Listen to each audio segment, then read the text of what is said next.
Halo, saya akan menjelaskan suatu aplikasi uh, MCP Multi Context Protocol plus RAG untuk kasus perusahaan migas. Jadi ini adalah proof of concept-nya. Apa itu MCP? MCP itu adalah protokol untuk menghubungkan AI atau LLM dengan berbagai tools atau service di belakang layarnya. Jadi misalkan kita punya banyak data ya, belasan, puluhan, ataupun sampai ratusan di berbagai sumber.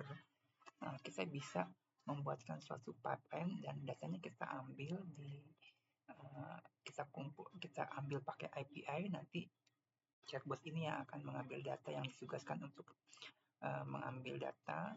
Misalkan saya tadi nanya produksi gas well di sini. Nah, nanti dia akan manggil function get production. Nanti ini ada di endpoint di data di tempat lain. Nah, kalau RAG itu adalah teknik menggabungkan kemampuan LLM dengan pencarian berbasis dokumen. Jadi misalkan ada dokumen tentang peraturan atau tentang tata cara apa yang berhubungan di industri migas, kita bisa menampilkan isinya. Misalkan di kasus ini saya misalkan RAG-nya itu saya mau cari misalkan ada emergency response plan, ya, ada suatu buku petunjuk. Misalkan di sini saya minta infonya ini. Nanti dia akan ngasih linknya atau langsung download PDF-nya. Itu namanya RAG. Ini kita lihat contohnya di sini. Nah, di sini kita dikasih linknya. Apa sih emergency response plan itu, ditanya, dikasih URL linknya. Dan kita ambil satu lagi pertanyaan yang lain. Misalkan saya mau nanya ini berhubungan dengan nilai PO ya. Tadi kan kalau ini kan dapatnya endpoint-nya itu function-nya itu nih tadi apa nih? Dari saya tanya.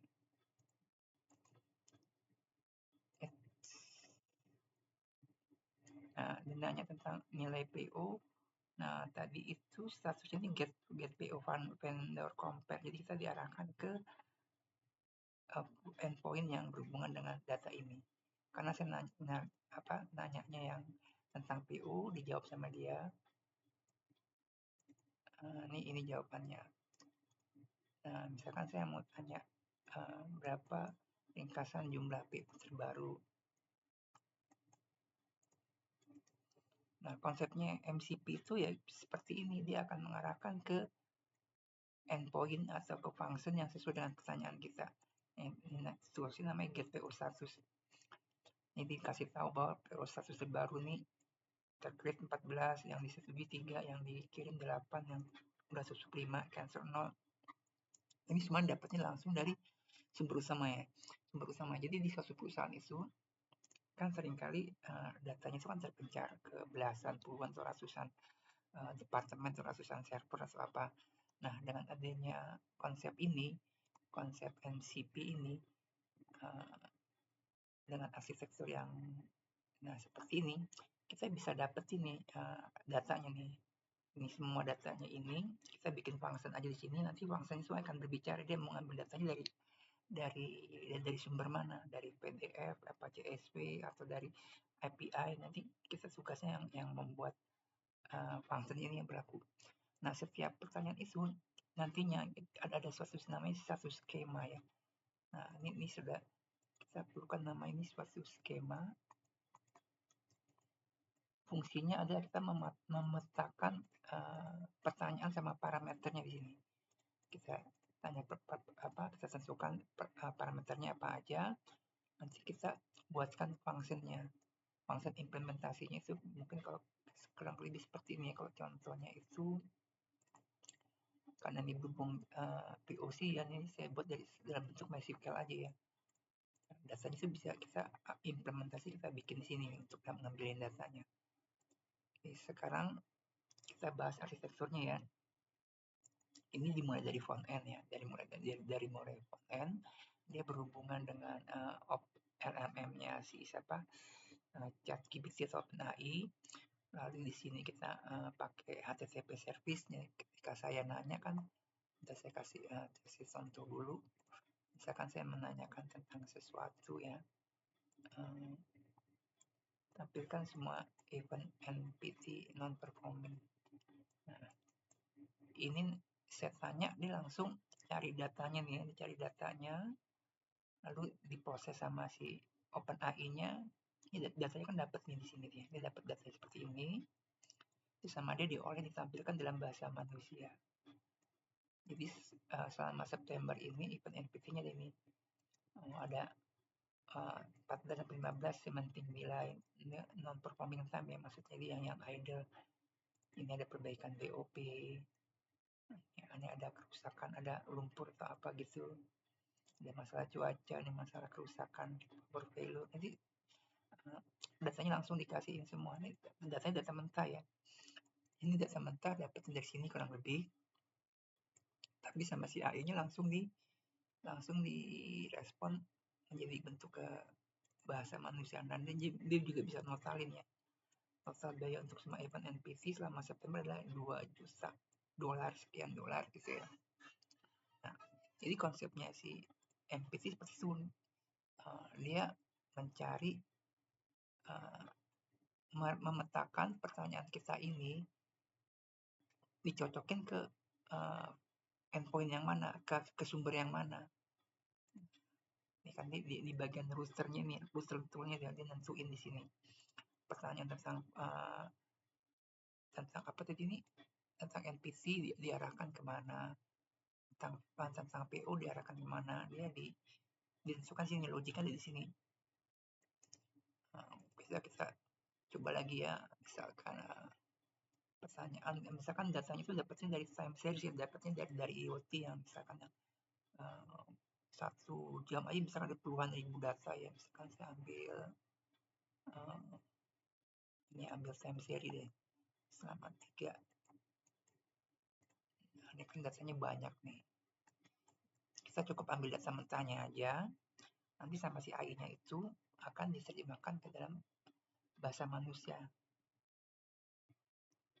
Nah, ini kita udah dapat datanya nih, banyak sekali ya, tinggal tunggu diolahnya aja di sini. Tanggal 3 ya, ini dihitung semua rata-ratanya, dapat kesimpulannya. Nah, langsung ya, jadi dari data mentah seperti ini sama dia langsung dibantu buat menghitungnya. Kita coba lagi ya, misalkan ini.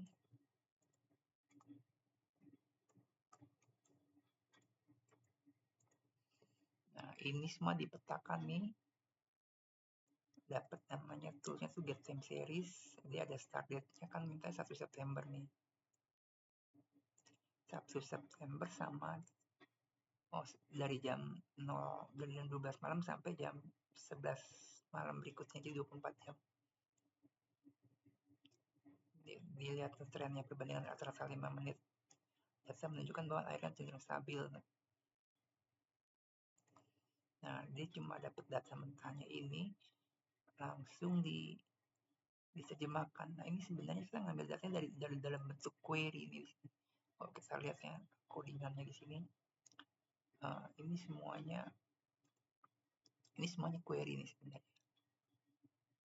Bukan, ini semuanya query gini aja.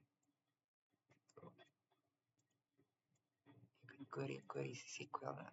Dan nanti kalau untuk implementasinya mungkin dalam bentuk HTTP REST atau apapun seperti itu nanti implementasi real, kalau misalkan datanya berada di tempat yang berbeda. Kita coba lagi ya, apa saja event drilling. Saya coba ya, pengeborannya ada apa aja nih pada tanggal 7 sampai 13.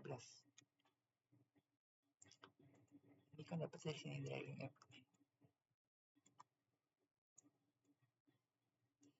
ada disebutin di L7, ini ada stack pipe, ada cementing delay, ada hole cleaning, sama dihitungin biayanya, langsung dihitungin biayanya kayak gini. Jadi nggak usah repot query lagi ya, sudah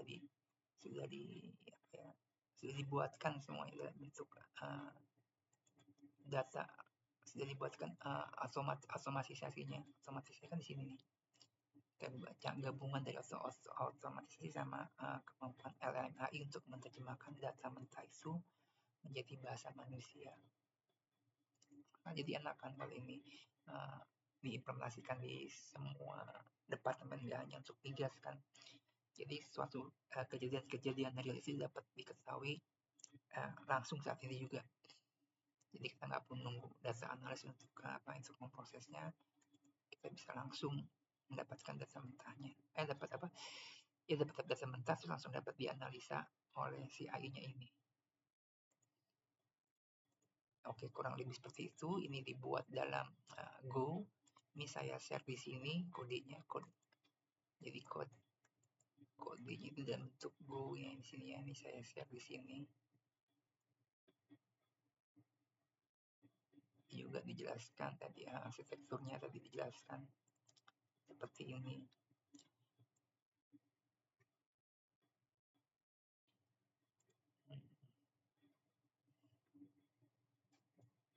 Oke, kurang lebih seperti itu.